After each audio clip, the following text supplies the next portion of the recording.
네, 오늘 함께 나눌 말씀의 제목은 직분자의 소명이라는 제목으로 함께 말씀을 나누고자 합니다. 제가 이 자리에 올라오면서 또 목사님께 받은 소명이 있는데 목사님 오실 때까지 제가 설교를 해야 되는 그 소명을 받고 저는 올라왔습니다. 그래서 어쨌든 최선을 다해서 목사님 오실 때까지 말씀을 나누도록 하겠습니다. 오늘 우리가 함께 나눌 이 직분자의 소명은 먼저 직분이란 무엇인가에 대해서 함께 이야기를 해야 될 것 같습니다. 이 직분이란 것은 직무상의 본분, 또 마땅히 해야 할 본분을 가리키는 말입니다. 이 구약에서는 이 성전을 중심으로 하는 이 제사장 직분이 있었고, 또 찬송하는 직분, 성막 문지기 직분, 또 성전을 섬기는 직분들이 있었습니다. 또 신약에서는 사도직, 그리고 감독, 지금의 감리교 등에서 여전히 행하고 있는 이 감독제도, 또 목회자, 집사, 그리고 좀 시대와 시간이 지나서 상황과 시대에 따라 장로와 권사들도 세워지게 됩니다. 이 직분을 영어로는 리더십이라고 부릅니다. 결국 직분은 어떤 조직이나 공동체에서 지도자의 역할로 섬기는 사람들을 의미합니다. 세상에서나 또 교회 안에서나 이 리더십의 중요성에 대해서는 워낙 많이 거론되었고 또 우리가 많이 들었기 때문에 이에 대해서는 따로 설명하지 않겠습니다. 그런데 사회에서 또 회사에서 리더십을 세우는 것은 사람들에 의해서 이루어집니다. 그 사람의 어떤 일에 관한 역량이나 능력, 또 그 사람을 다루는 또 통솔하는 지도력 등을 따져서 어떤 단체나 회사를 이끌어가기에 적합한 사람을 세우거나 혹은 투표로 결정하기도 합니다. 전적으로 사람의 뜻에 달려있고 사람의 뜻에 의해서 선출됩니다. 그렇다면 교회 공동체 안에서의 직분은 어떨까요? 우리가 자주 의심되는 것 중에 하나가 바로 사람이 세워놓고 하나님이 세웠다고 하는 것에 대한 의문입니다. 목사님이 세우신 것 아닐까라는 의문이 우리에게 늘 존재합니다. 물론 교회 안에서의 직분을 세우는 것도 사람입니다. 하나님께서 직접적으로 우리 공동체에 어떤 음성을 들려주셔서 이 사람을 세워라 하지 않으시는 이상에는 사람이 세울 수밖에 없습니다. 그런데 교회에서 사람을 세우는 사람은 누구입니까? 혹은 목사님이나 교회의 지도자들입니다. 그래서 때로는 헷갈립니다. 이것이 하나님의 뜻인지 아니면 목사님이나 사람의 뜻인지 우리가 헷갈릴 때가 있습니다. 그런데 우리가 늘 기억해야 할 것은 공동체의 리더와 또 그 직분자들은 하나님께서 세우신 것이라는 전제를 우리는 늘 가지고 출발해야 한다는 것입니다. 사람이 결정하고 사람이 이끌어가지만 교회와 세상이 다른 점은 그 가운데 역사하시는 성령님의 인도하심이 있다는 것입니다. 목사님도 또 사람을 세우는 장로님이나 어떤 기관의 리더자들도 그 사람을 세울 때 그냥 세우는 것이 아니라 반드시 기도하고 하나님께 묻고 심사숙고한 가운데 성령님의 인도하심을 따라 사람을 세워 나가기 때문입니다. 그리고 세상에서의 리더십의 평가 기준은 외모와 능력과 실력이 우선이지만 교회 안에서의 평가 기준은 사람의 중심을 보시는 하나님의 말씀입니다. 우리가 실력이나 외모, 능력, 가진 것을 사랑하시는 하나님이 아니라 부족하고 연약해도 우리의 존재 자체를 사랑하시는 하나님께서 기준이 되시는 것입니다. 그렇다고 사람이 세운 것이라고 해서 절대적인 것은 아닙니다. 사람이기 때문에 때론 실수할 수도 있고 때론 잘못된 판단을 할 수도 있습니다. 그러나 우리가 순종하고 또 순종할 수 있는 이유는 잠언의 말씀처럼 사람이 자기 길을 계획할지라도 그 길을 인도하시는 분은 하나님이시기 때문입니다. 그리고 교회는 고린도서의 말씀처럼 예수께서 머리가 되시고 또 우리는 그의 몸의 각 지체가 되기 때문에 예수께서 머리 되신 예수께서 당신의 뜻대로 인도하실 것이기 때문입니다. 그래서 마찬가지로 사람이 세우고 결정하지만 그 길을 인도하시는 것은 이 하나님이라는 믿음으로 우리가 교회를 이끄시는 예수님의 뜻 가운데 우리는 직분을 받게 되는 것입니다. 결국 우리는 사람의 권위가 아닌 하나님의 권위 아래에 순종하는 것입니다. 그렇다면 직분을 받는다는 것, 그것은 어떤 의미일까요? 직분자에게는 모두 소명이 있습니다. 소명이란 이런 뜻을 가지고 있습니다. 임금이 신하를 부르는 명령이기도 하고 또 사람이 하나님의 일을 하도록 하나님의 부르심을 받는 일, 이것을 부름으로 순화해서 말하기도 합니다. 임금이 신하를 부르는 것입니다. 그런데 모든 신하를 부르는 것이 아니라 그 많은 신하들 가운데서도 임금이 생각하고 계획한 일을 믿고 맡길 수 있는 신하, 바로 특정한 대상을 부른다는 것입니다. 직분자도 같은 의미입니다. 하나님께서 하나님의 일을 하도록 부르신 것입니다. 누구를요? 그 수많은 교회와 수많은 그리스도인들 가운데서 특별히 나를 이 교회 가운데로 부르셨고, 이 교회에서 하나님의 계획 가운데 나를 통해 하실 일을 이루시기 위해서 부르신 것입니다. 목사님도 저도 또 여러분도 우리 모두는 하나님의 부르심을 받은 사람들입니다. 그런데 그 부르심은 각각 조금씩 다릅니다. 그러나 우리를 부르시고 우리에게 일을 맡기시는 이유는 우리를 괴롭게 하거나 그 일로 인해서 우리가 넘어지게 하기 위함이 아니라 하나님의 영광에 동참하게 하시고 은혜 가운데로 초청하시기 위함입니다. 우리가 가끔 잊어버리고 살 때가 있지만 하나님의 전능하심은 우리의 상상을 뛰어넘어서 어떤 우리의 생각의 제한 안에 계시는 분이 아니라는 것입니다. 하나님께서 우리의 예상 범위 안에 계신다면 그분은 우리의 하나님이 되실 수 없습니다. 그분은 전능하다고 말할 수 없을 것입니다. 왜냐하면 우리의 생각의 범위 안에 계시기 때문입니다. 그러나 하나님은 감히 우리가 짐작할 수도 없는 일들을 이루셨고 또 앞으로도 이루실 것이고 우리가 상상하지도 못할 그러한 일을, 그러한 능력을 가지고 계신 분입니다. 그런 하나님께 사실 우리 인간의 존재는 아무런 도움도 되지 않습니다.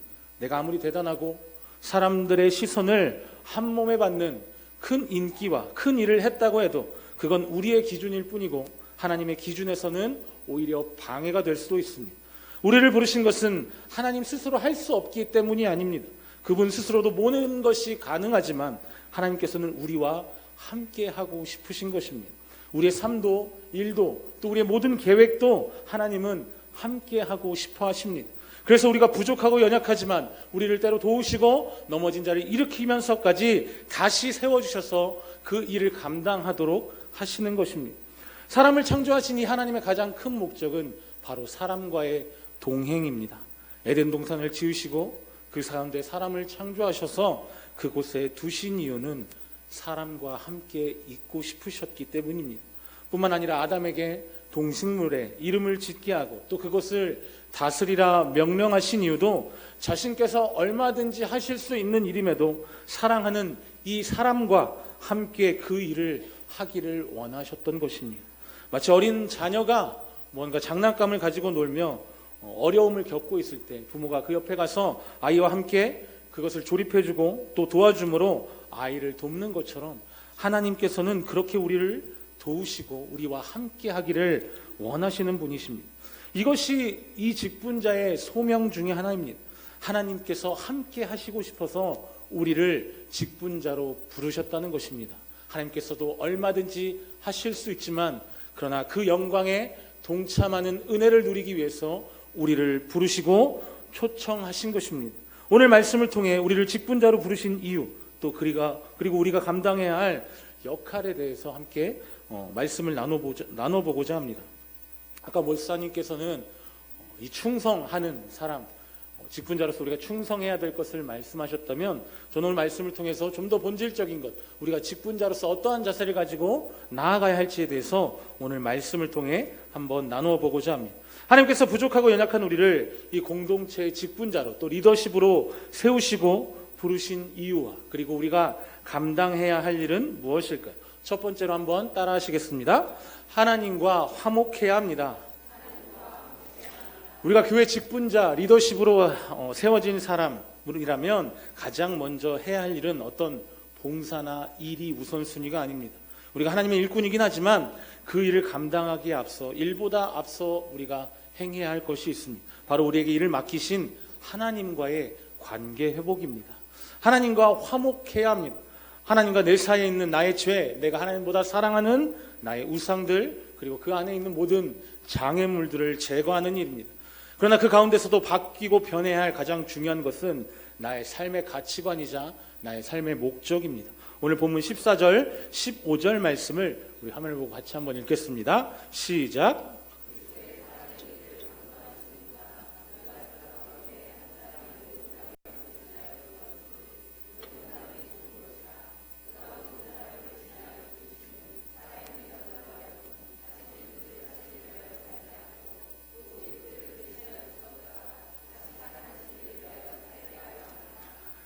한 사람, 즉 예수 그리스도가 모든 사람을 대신해서 죽으셨습니다. 그런데 그분의 죽으심은 곧 모든 사람이 그분과 함께 죽었다는 것과 마찬가지라는 것입니다. 그렇게 예수 그리스도께서 모든 사람을 위하여 죽으신 것은 이제부터 살아있는 사람들이 자기 자신의 만족을 위해서, 스스로를 위해서, 그러니까 우리 자신의 유익과 내 만족과 내 이익을 위해서 살아가도록 하려는 것이 아니라 우리를 위하여 죽으셨다가 다시 살아나신 그분을 위하여 살아가도록 하기 위함이라는 것입니다.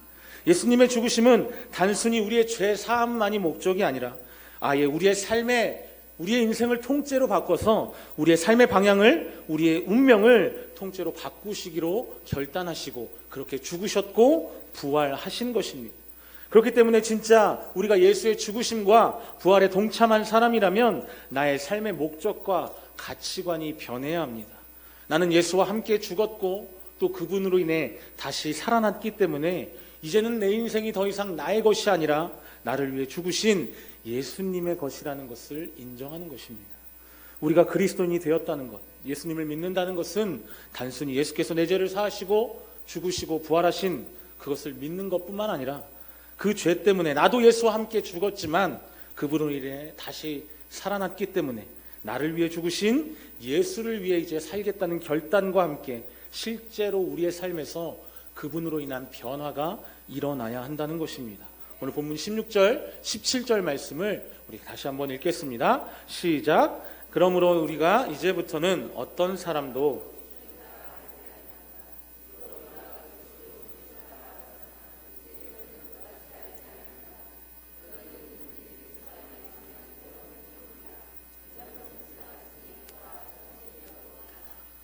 이 말씀 가운데 사도 바울은 고린도 교회 성도에게 이렇게 말하고 있습니다. 이제는 우리가 육신을 따라 그리스도를 알았다 할지라도 이제부터는 그리스도를 아는 것도 살아가는 것도 육신의 잣대로 하지 않겠다는 것입니다. 내 뜻대로 내 생각대로 하지 않겠다는 것입니다. 그러면서 우리도 잘 알고 있는 말씀을 선포합니다. 새로운 피조물, 새 것은 이전에 내 죄인으로 살던 나의 인생은 사라지고 그리스도와 함께 새로운 인생, 새로운 삶, 새롭게 태어나서 이전과는 다른 삶을 살게 되었다는 것입니다. 요즘 하도 드라마나 TV 프로그램에서 이 전생이나 다음 생에 대해서 이야기하니까 교회 안에서도 다음 생에 대해서 이야기하는 아이들이 있습니다. 그러나 인생은 한 번뿐이고 우리가 새롭게 태어날 수 있는 유일한 계기와 기회는 바로 예수와 함께 죽고 예수와 함께 부활하는 것뿐입니다. 하나님께서는 스스로 하나님과 화해할 수 없는 인간을 대신해서 예수를 보내시고 우리와 하나님 사이를 화해하도록, 화목케 하도록 하신 것입니다. 오늘 본문 18절 말씀 같이 읽겠습니다. 시작. 모든 것이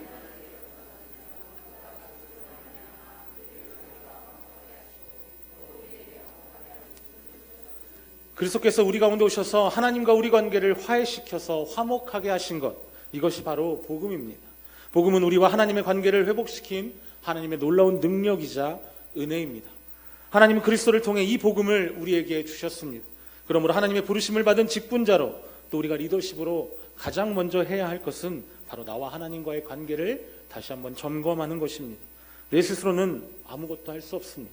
내가 한다고 하면 교만이고 내가 한다고 해서 되는 일도 아닙니다. 그러나 그리스도께서 우리를 부르시고 세우셨기 때문에 그분께서 하게 하실 것입니다. 그러나 그 도우심, 그분의 능력을 우리가 온전히 받기 위해서는 그분과의 관계가 회복되는 것이 먼저입니다. 그래서 우리가 하나님과 화목해야 되는 것, 이것이 직분자가 해야 할 가장 중요하고 우선된 과제입니다. 저도 전도사라는 직분으로 이 교회의 부르심을 받아서 제가 해야 할 가장 첫 번째는 어떤 교회 안에서의 예배 인도나 일이나 설교가 아니라 하나님과의 관계 회복입니다. 저도 하나님과의 관계가 회복되지 않은 채 예배 인도를 하고 설교를 하고 아이들을 인도하는 그런 역할들을 한다면 그것은 저의 생각으로, 저의 교만으로 오히려 사람들을 어리석은 길로, 잘못된 길로 인도하게 될 가능성이 있습니다. 그래서 제가 해야 될, 또 우리 직분자들이 해야 될 가장 우선순위는 바로 하나님과의 관계 회복입니다. 우리가 예배와 기도와 말씀과 그 어떤 방법을 동원해서라도 먼저 하나님과의 관계가 화목해 되시기를 예수님의 이름으로 축복합니다. 하나님께서 우리에게 주신 이 거룩한 복음, 이 귀한 복음으로 우리가 하나님과의 관계가 회복되고, 또 내가 하나님을 아는 지식으로만 하나님을 아는 것이 아니라, 또 그렇다고 해서 좋은 관계가 되는 것도 아닙니다. 내가 예배를 빠지지 않고 또 기도를 많이 한다고 해서, 그렇다고 해서 관계가 좋다라고 말할 수도 없습니다. 복음은 곧 예수 그리스도이시고 그분은 말씀이십니다. 화목해 되었다는 것, 그것은 곧 내 가치관과 내 생각과 내 유익과 내 만족, 내 삶을 버리고 이제 하나님의 가치관, 하나님의 뜻, 하나님의 생각, 하나님의 유익과 만족을 위하여 살아가고 있는가 하는 것입니다. 그러나 우리는 계속해서 스스로와 타협합니다. 어쩔 수 없었다, 이 정도면 괜찮다, 그리고 나중에 하면 될 거라, 그렇게 우리는 스스로와 타협하는 가운데 있습니다. 그런데 이런 우리의 가치관은 우리의 자녀들에게도 그대로 전달됩니다. 주말에 학원을 가는 아이들이 많이 있습니다. 그런데 아이들이 그렇게 학원을 선택하고 또 교회가 아닌 세상의 어떤 다른 환경을 선택하게 되는 가장 큰 이유는 바로 부모님 때문입니다. 아이들이 교회 안에서 자랐다고 해서 교회를 먼저 선택하게 되는 것이 아니라 먼저는 부모님께 묻습니다. 부모님의 의견을 그만큼 중요하게 여긴다는 것이죠. 그래서 부모님이 허락하면 그것은 교회 안에서 누가 선생님이든 아니면 전도사인 제가 얘기를 해도 아무런 의미가 없습니다. 왜냐하면 이미 나의 삶에 가장 많은 영향을 끼치고 있는, 그리고 나의 삶에 가장 어떻게 보면 가까운, 또 그렇게 할 수밖에 없는 가족인 이 부모님께서 허락하셨기 때문에 다른 사람의 의견은 사실 중요하지 않게 됩니다. 그래서 어떤 사람들은 공부만 잘하면 괜찮지, 나중에 또 대학 가서도 교회는 얼마든지 다닐 수 있으니까. 그런데 그렇지 않다는 것입니다. 목사님 말씀을 통해서도 들었지만 대학을 가면 아이들이 오히려 더 자기의 의지가 생기고 이제 성인이 되었기 때문에 스스로 교회를 선택해서 나오게 될 가능성은 거의 없습니다. 특별히 아이들이 스스로 믿음을 가지고 있지 않고 그렇게 신앙생활을 하고 있지 않는 아이들이 아니라면, 부모에 의해서 혹은 타의에 의해서 나온 아이들이라면 더욱 그 결과는 참담합니다. 그런데 우리가 하나부터 이렇게 우리의 가치관이 흔들리기 시작하면 우리 어른들뿐만 아니라 우리 자녀들, 아이들의 가치관에게도 영향을 줄 수 있다는 것입니다. 제가 가끔 했던 예화 중에 선교단체 아이들의 이야기가 있습니다. 아이들이 정말 인생 막장으로 살아가고 있는 가운데 부모님이 선교사님을 찾아와서 제가 우리 아이만 예수님 믿게 된다면 제가 무엇이든 하겠습니다, 그렇게 고백해서 기도하고 함께 노력해서 아이를 그렇게 예수님의 품으로 데리고 돌아오면 그 아이가 이제 고등학교 2학년이 되고, 그래서 그 가운데 또 방학 중에 은혜를 받아서 선교지를 나가겠다고 하면 그때 부모님의 태도가 바뀐다는 거죠. 화장실을 들어갈 때 나올 때가 다르듯이 너 이제 고2고 좀 있으면 고3인데 공부해야지, 어딜 가냐, 나중에 대학 가도 충분히 할 수 있으니까 나중에 해라. 그런데 나중에 그게 가능할까요? 네, 나중에 가능하지 않습니다. 오히려 그런 아이들은 이 정체성에 더 혼란을 느껴서 교회를 떠나게 되는 경우도 있습니다. 교회 안에서도 어떻게 보면 우리가 누군가에게 권면하거나 무언가를 말할 때 또 아닌 것은 아니라고 해야 되는 상황에서도 사실은 사람과의 관계 때문에 어떤 상처를 받을까 봐 말 못하는 분위기도 있습니다. 그런데 상처받는 것은 괜찮고 그 사람이 다른 길로, 잘못된 길로 가는 것은 괜찮습니까? 그래서 우리가 직분자로 세워져서 또 리더십으로 우리가 사람을 권면할 때는 사람의 말로 하는 것이 아니라 하나님의 말씀으로 권면해야 합니다. 물론 사랑을 담아서, 듬뿍 담아서 해야 그 사람이 오해하거나 상처받지 않습니다. 말씀은 우리에게 상처를 주는 것이 아니라 우리를 찔러 쪼개서 아픔이 있을지언정 제대로 분별하게 만들고 바른 길로 가게 하기 때문입니다. 뒤에서 말하는 이 뒷담화하는 문화가 가득한 그런 교회 분위기가 아니라 사랑을 담아서 그 사람 앞에서 진심을 담아 말씀으로 권면하는 그런 분위기에 우리 교회가 되었으면 좋겠습니다. 그런데 우리는 앞에서 말을 하지는 못하고 그냥 뒤에서는 여러 가지 상상 속에서 소설을 쓰거나 하고 있지는 않습니다.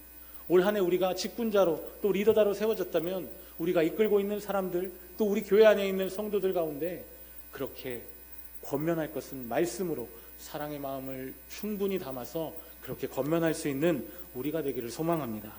이런 말씀을 드리고 있는 제 자신에게도 적용되어 하는 이야기라 부끄럽지만 그래도 아닌 건 아니라 할 수 있는 우리의 입술이 되었으면 좋겠습니다. 우리가 예배를 하루로 빠지지 않고 드리고 또 하루에 몇 시간을 기도한다고 해도 어떤 우리의 삶의 가치관이나 이런 목적들이 변하지 않으면, 내 삶이 바뀌지 않으면 그것은 의미가 없습니다. 물론 여전히 바뀌지 않는 내 삶을 말씀으로 또 예배를 통해서 그렇게 바꾸기 위해 기도하고 예배를 힘쓰고 하는 것은 중요하지만 그것이 없는 형식적인 예배와 기도는 우리에게 의미가 없습니다. 하나님의 말씀대로 사는 것, 이것이 하나님과의 관계 회복의 척도가 됩니다.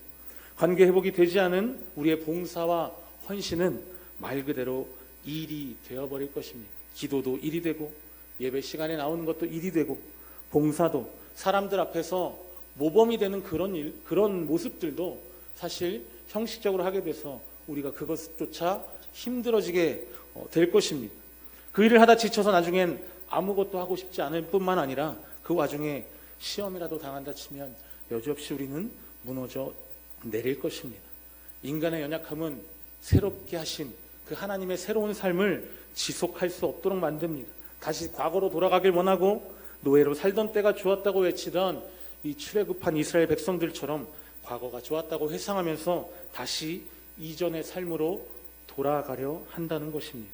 그러나 그럴 때 우리에게 보내주신 이 예수 그리스도, 화목케 하신 그분을 붙잡고 그 복음, 그 말씀을 붙들고 나아가야 합니다. 그 말씀을 붙잡고 기도하며 우리가 예배하며 다시 하나님과의 관계가 회복되기를 우리가 노력해야 한다는 것입니다. 올 한 해 우리에게 맡겨주신 이 봉사의 자리와 직분뿐만 아니라 우리의 인생을 부르셔서 맡기신 우리의 직분을 감당하며 나아가실 때 늘 예수 그리스도와 이 복음 그리고 말씀이 우리의 삶의 목적, 우리의 가치관이 되실 수 있기를 예수님의 이름으로 축복합니다. 직분을 쉽게 받은 사람도 또 어렵게 받은 사람도 있을 것입니다. 그런데 쉽게 받았다고 해서 우리의 직분의 무게가 가벼워지는 것은 아닙니다. 공동체의 리더십으로 세워진다는 것은 곧 그 리더십이 어떤 방향으로 나아가는가에 따라서 잘못된 길로 갈 수도 있기 때문입니다. 내가 직분자, 곧 공동체의 리더십이 되었다면 그만한 직분의 무게를 감당해야 합니다. 내가 올바로 서지 않으면, 사람에게 흔들리고 말씀으로 세워져 있지 않으면 나의 리더십으로 인해 다른 사람도 잘못된 길로 인도할 수 있습니다. 제가 사실 지금도 그렇지만 목사가 되기에 제일 두려운 이유 중에 하나는 바로 이것 때문입니다.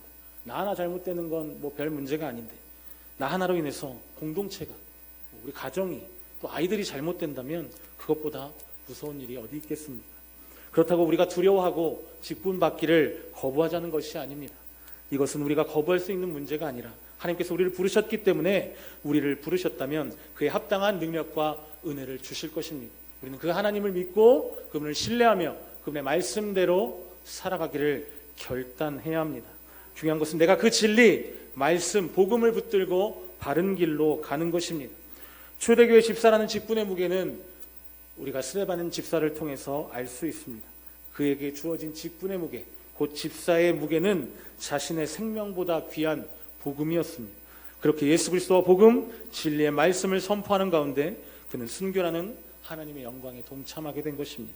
우리는 순교 자리까지 갈 수 없다 할지라도 스데반 집사처럼 내가 맡은 직분의 무게에 걸맞는 그러한 직분자가 되어야 합니다.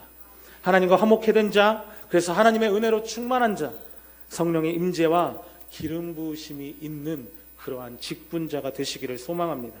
하나님께서 부르시고 사람을 통해서 세우신 이 직분, 우리가 이 직분을 받았다고 한다면 나는 비록 부족하고 연약하지만 이제 내게 주신 직분에 걸맞는 사람이 되겠습니다, 그렇게 살겠습니다라고 하는 우리의 결단이 포함되어 있는 것입니다.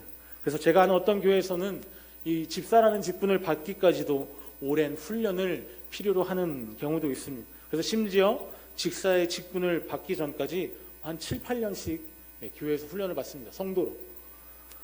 그리고 결국엔 또 집사의 직분을 받기 전에 목사님이 말리십니다. 성도님, 이거 집사의 직분을 받고 나면 이제 돌이킬 수 없습니다. 평생 집사로 살아가셔야 되는데 이 집사의 무게를 남은 인생 동안 다 감당하실 수 있겠습니다. 그렇게 권면한다는 것입니다. 왜냐하면 직분의 무게와 감당해야 할 시험과 연단들이 무엇인지 알고 있기 때문입니다. 받은 것을 다시 되돌릴 수는 없습니다. 물론 정말 일어나서는 안 되는 일이지만 교회법에 따라서 파면되거나 파직되는 경우도 있겠지만 하나님께서 주신 직분을 우리 스스로 취소하고 물릴 수는 없습니다. 목사님께서 말씀하셨던 광성교회 성도들 이야기를 기억하실 겁니다. 광성교회 주변의 식당 사장님들이 교회를 다니지 않아도 어떻게 그 교회가 좋은 교회인지를 알 수 있게 되는 이유는 바로 사람들의 얼굴 표정 또 말투, 그들에게서 풍기는 그리스도의 향기 때문에 알게 된다는 것입니다. 그래서 정말 옛날 교회에서는 목사님이 직분자를 세우실 때 그 사람이 살고 있는 동네 또 지역, 그 집 주변에 있는 슈퍼나 정육점이나 상가 등을 들어가서 진짜 이분이 어떤 분인지 물어보시고 그 평판을 듣고 직분자를 세웠다고도 합니다. 교회 안에서와 밖에서의 삶이 일치해야 하는데 그렇지 못한 경우들이 많았기 때문입니다. 사랑하는 성도 여러분, 저는 재직이라고 하는 것은 또 모든 직분은 다 중직이라고 생각합니다. 한 공동체 안에서 리더십은 중요하지 않은 것이 없습니다. 저도 여러분도 직분을 받았다면 모두 우리는 중직이라는 사명이 있었으면 좋겠습니다. 올 한 해 그리고 우리의 남은 인생 여정 속에서 하나님께서 맡겨주신 우리 작은 것이라도 중요하지 않은 것이 없음을 기억하고 나도 중직이라 여기며 잘 감당하실 수 있기를 예수님의 이름으로 축복합니다. 그리고 부족하고 연약한 나를 부르셔서 하나님의 그 위대하신 일에 부르시고 동역하게 하신 이 하나님의 은혜에 감사하고 그 사랑에 감사하며 그분의 간절한 기대와 그 소망이 부끄럽지 않도록 우리의 직분에 합당한 자로 또 하나님과 화목한 자로 세워지기를 예수님의 이름으로 축복합니다. 두 번째로 우리를 부르셔서 직분자로 세우신 이유는 한번 따라 하시겠습니다. 하나님과 사람을 화목해야 합니다. 하나님과 화목해 된 우리가 해야 될 것은 바로 하나님과 사람을 화목해 하는 것입니다. 바로 하나님께서 예수 그리스도 또 복음을 통해서 우리와 하나님을 화목해 하신 것처럼 이제 우리가 예수께서 맡기신 이 복음을 가지고 예수께서 하신 그 일을 대신해서 하는 것입니다. 그리스도인은 곧 예수님의 제자입니다. 예수께서 하셨던 일들을 그분께서 우리에게 맡기신 대로 감당해야 하는 것입니다. 오늘 본문 뒤에 부분 18절에서 20절까지의 말씀을 같이 한번 읽겠습니다. 시작.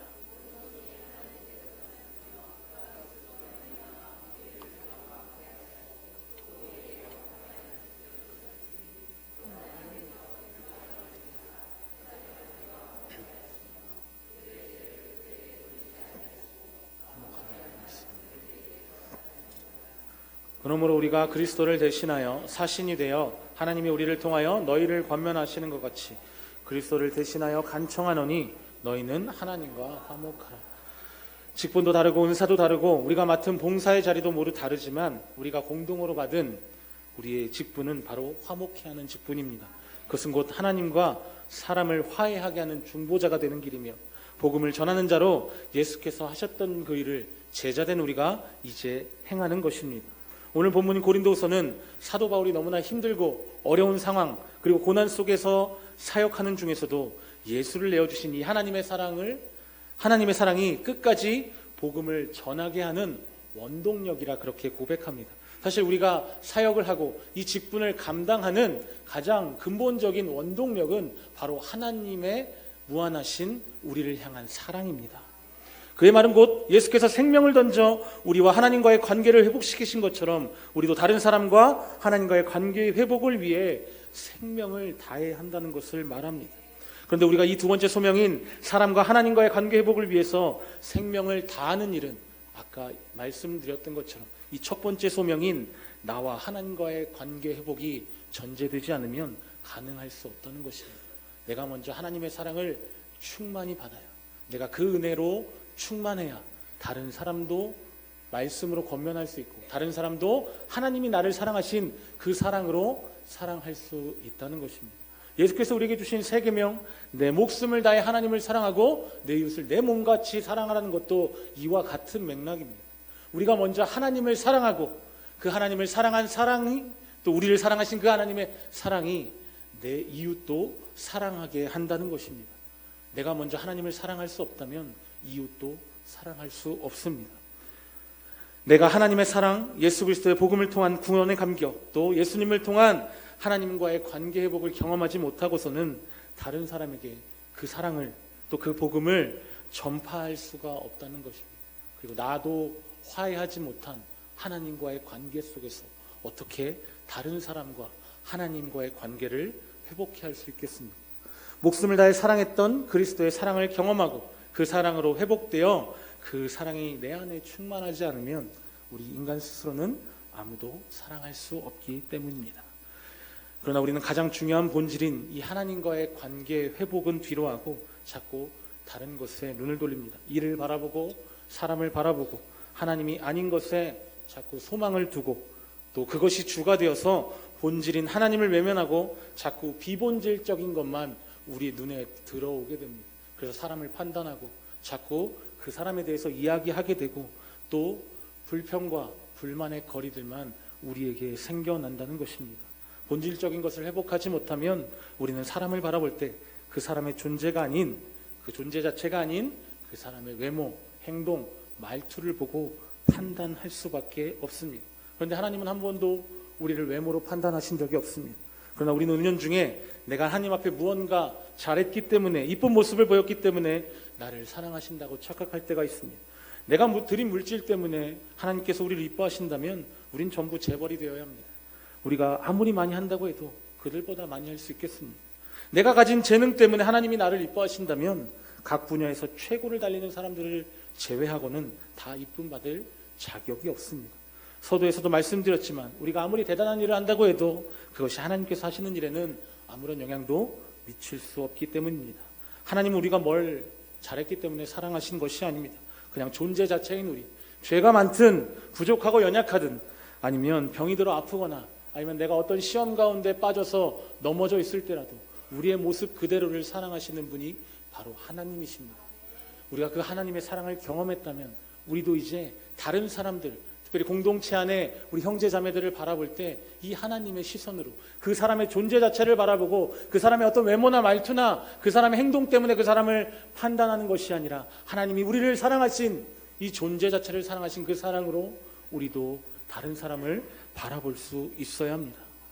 그런데 교회 안에 공동체 안에도 이상한 가치관이 들어와서 사람이 가진 것으로 판단하고 재능으로 판단하고 사람의 존재 자체가 아닌 그 사람이 지닌 외모를 보고 평가하고 또 나에게 맞는 내가 좋아하는 그런 사람들만 관계 맺는 이상한 풍토가 생겼습니다. 그러나 요한복음 8장 15절에서 예수께서는 너희는 육체를 따라 판단하나 나는 아무도 판단하지 않는다라고 말씀하십니다. 야고보서 2장 1절에서 9절까지의 말씀, 좋은 긴 내용의 이야기지만 우리 같이 한번 말씀 읽도록 하겠습니다.